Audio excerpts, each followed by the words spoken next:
The bitter wind howls across the frozen landscape, a sound like a living thing screaming against the dark. Snow begins to fall heavily on the Eurasian steppe, driving sideways in the gale. The temperature has just dropped to -40 degrees Fahrenheit. For the next 6 months, this land will be locked in the merciless grip of a glacial winter. Imagine standing there today.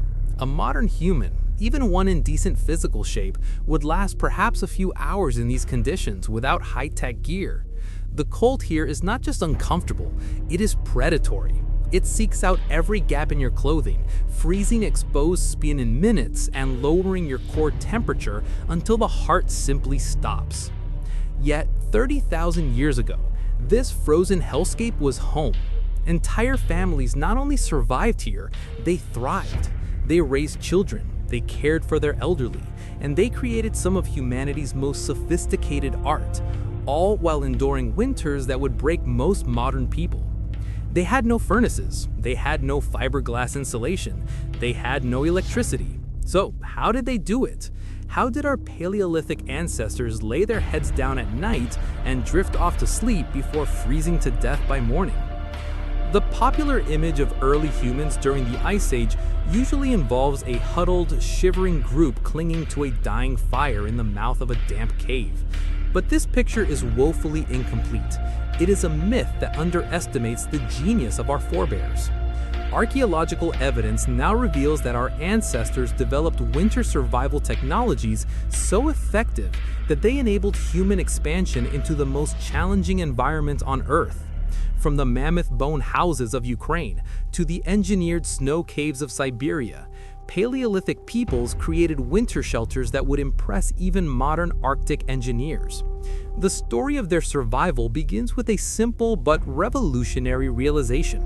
When nature tries to kill you, you do not just fight back, you make nature work for you. We must first dismantle the stereotype of the caveman. While caves were certainly utilized when available, they are geologically rare in the vast open steppes where the great game herds roamed. Furthermore, caves are cold, damp, and often inhabited by cave bears or lions, roommates you generally want to avoid. To sleep safely in the open tundra, early humans had to become architects. They had to understand the principles of thermodynamics, structural engineering, and material science using only stone tools and the raw materials around them. Archaeological evidence for these sophisticated winter shelters comes from sites across the northern regions, where early humans pushed the boundaries of habitability. One of the earliest and most profound examples comes from Kostroma in Russia. Dating back to 800,000 years ago, researchers here discovered the remains of what may be humanity's first engineered cold weather housing. These early Arctic pioneers understood a fundamental principle of geology. The Earth itself is a blanket. They excavated circular depressions up to 8 feet deep and 12 feet across, creating the foundations for semi-subterranean winter homes. The engineering principle here was remarkably sophisticated. By digging below the frost line, early humans accessed the Earth's natural insulating properties. At depths of 6 to 8 feet, soil temperatures remain relatively stable year-round. While the surface air might be screaming at 40 below zero, the Earth deep down remains 20 to 30 degrees warmer. This was not accidental. Tool marks and soil analysis show these depths were deliberately chosen for maximum thermal efficiency. They were building their bedrooms inside the Earth's crust, letting the planet itself shield them from the wind. However, digging a hole is only the first step. To truly sleep comfortably, you need to trap heat. The real technological breakthrough came with the development of composite insulation systems. At the archaeological site of Dolní Vestonís in the Czech Republic, dating to 26,000 years ago, archaeologists uncovered evidence of winter shelters that used layered insulation techniques not seen again until the modern era. The walls of these structures were not just piles of brush. They were engineered systems incorporating multiple material layers, each serving a specific thermal function. Think of how we dress for winter today: a base layer, an insulating layer, and the shell. These ancient builders applied that same logic to their homes. The innermost layer consisted of carefully prepared animal hides, with the first side facing inward. This trapped warm air against the occupants' bodies and the fire, creating a microclimate. Outside of this, a thick layer of dried grass and moss provided high loft insulation. This layer acted like the fiberglass in your attic, trapping dead air to prevent heat transfer. But they didn't stop there. The outermost layer used woven mats made from reeds and bark. This created a wind-resistant barrier that shielded the insulation, but crucially allowed moisture to escape. This is a concept that modern builders call breathability. If moisture from breathing and cooking had been trapped inside the walls, it would have frozen, turning the insulation into a block of ice and compromising the shelter. Our ancestors understood that the house needed to breathe so that they could sleep dry and warm. The most spectacular examples of this engineering, however, are found in the mammoth bone houses of Ukraine and Russia. At sites like Medjirich, also known as Majerik, and Kostenki, dating between 25,000 and 15,000 years ago, researchers discovered structures that represent the pinnacle of prehistoric architecture. These were not simple huts. They were engineered fortresses designed specifically for extreme cold survival. The construction of a mammoth bone house began with carefully planned foundations. Builders excavated circular or oval depressions approximately 12 to 16 feet in diameter. This size was calculated to accommodate extended families of 8 to 12 individuals. The excavated earth was not thrown away.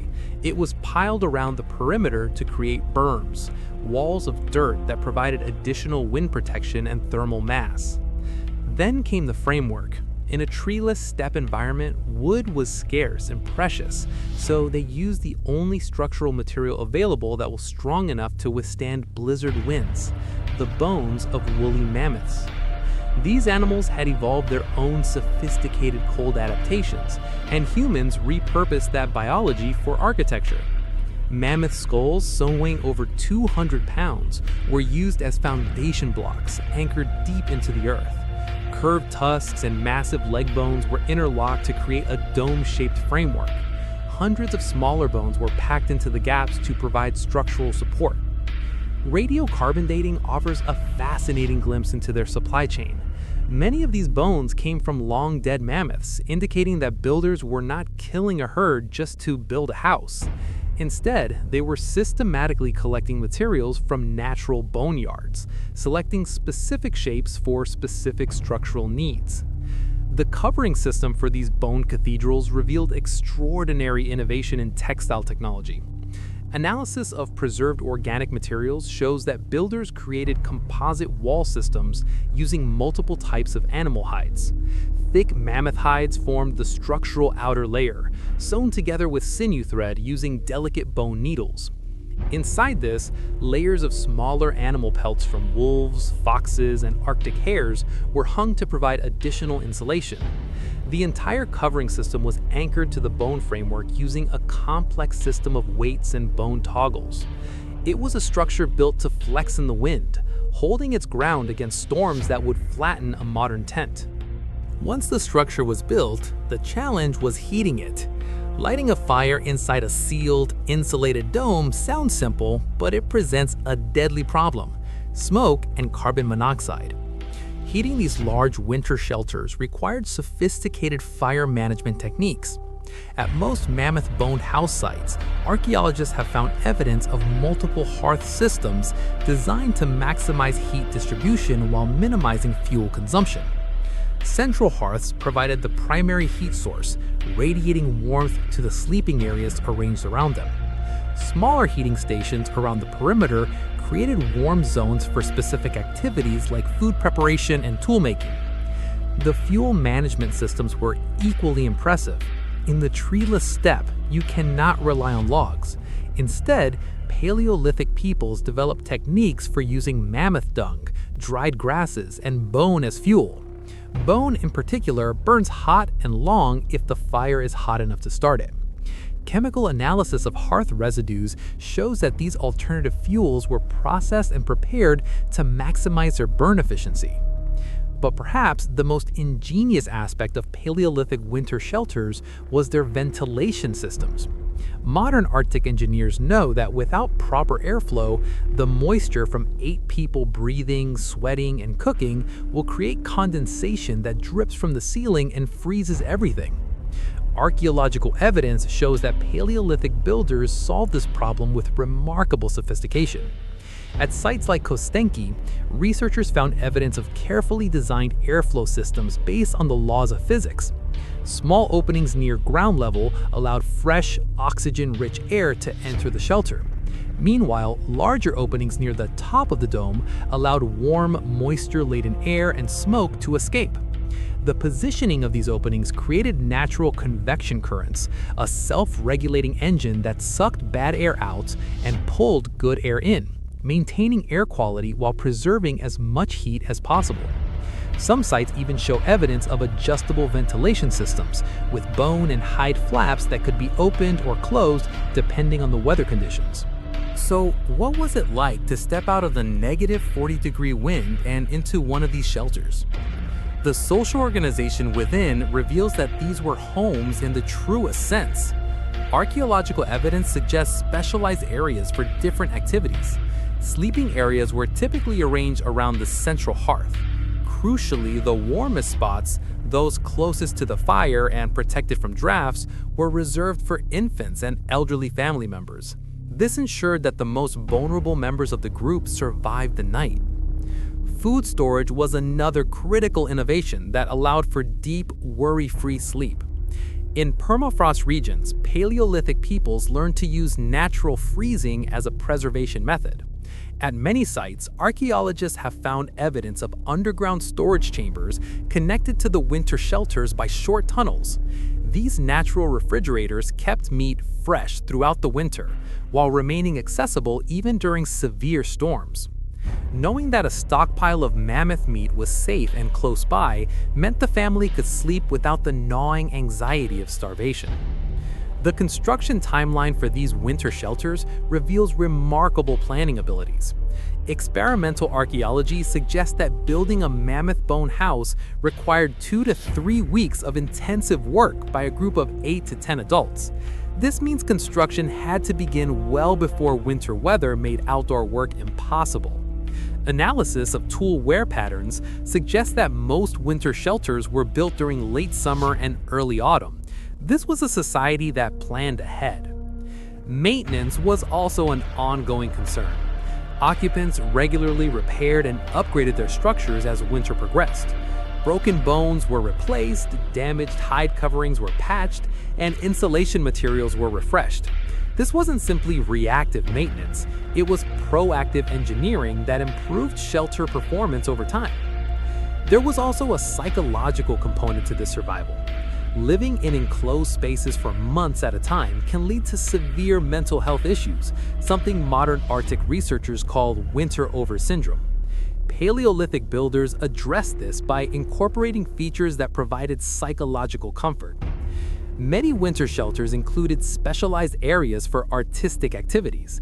The famous Venus figurines found at many Paleolithic sites were often discovered in winter shelter contexts, suggesting that the long winter nights were times for creative expression. Cave art and portable art objects were created here in the warmth of the hearth. The shelter was not just a place to survive, it was a place to be human. When the spring thaw finally arrived, the end of winter required its own specialized techniques. Archaeological evidence suggests that many winter shelters were deliberately dismantled. Valuable materials like large mammoth tusks and hides were cached or carried away. Bone frameworks were often left in place, covered with earth and stones to prevent scavenging, preserving the foundation for the next year. The thermal efficiency of these shelters was remarkable by any standard. Experimental reconstructions have shown that a properly built mammoth bone house could maintain interior temperatures 40 to 50 degrees warmer than the outside air using only modest fires. Think about that. Outside, the air is cold enough to freeze boiling water instantly. Inside, it is above freezing, warm enough to work without gloves, warm enough to sleep without fear. Modern Arctic shelters with access to industrial insulation and heating equipment often perform no better than these Stone Age structures in terms of passive thermal retention. The techniques developed for winter survival had profound impacts on human evolution. The ability to sleep safely through harsh winters allowed early humans to colonize vast regions of northern Eurasia that would otherwise have been uninhabitable. This expansion brought access to new resources and hunting grounds, supporting larger populations and accelerating cultural development. Many of the innovations developed for winter shelter construction found applications in other areas of Paleolithic technology. The composite material techniques used in the walls were adapted for clothing and footwear. The insulation principles were applied to food storage. The engineering mindset required for winter shelter construction likely contributed to the technological explosion of the Upper Paleolithic period. The abandonment of these sophisticated technologies following the end of the Ice Ages represents one of the great technological shifts in human history. As climates warmed and forests expanded, the need for such extreme shelters diminished. But the knowledge was never fully lost. It survived in the Arctic regions, passed down through generations of Inuit and other northern peoples. Today, military Arctic training programs and disaster relief organizations teach shelter-building methods directly derived from archaeological reconstructions of these Paleolithic designs. The story of how humans slept during the Ice Age is ultimately a testament to human adaptability and engineering innovation. Faced with environmental conditions that should have been impossible to survive, our ancestors did not retreat. Instead, they developed technologies that allowed them to tame the cold. When we consider the sophisticated thermal engineering, the complex material processing, the precise construction techniques, and the detailed environmental knowledge required to build these winter shelters, we do not see primitive cave dwellers. We see accomplished Arctic engineers. So, the next time you adjust your thermostat or pull a heavy duvet over your shoulders on a cold night, remember that the principles of insulation and thermal regulation you rely on were first mastered by families living through the Ice Age. They faced the howling wind with nothing but stone tools and the bones of giants, and they created a legacy of warmth that lives on in every home we build today.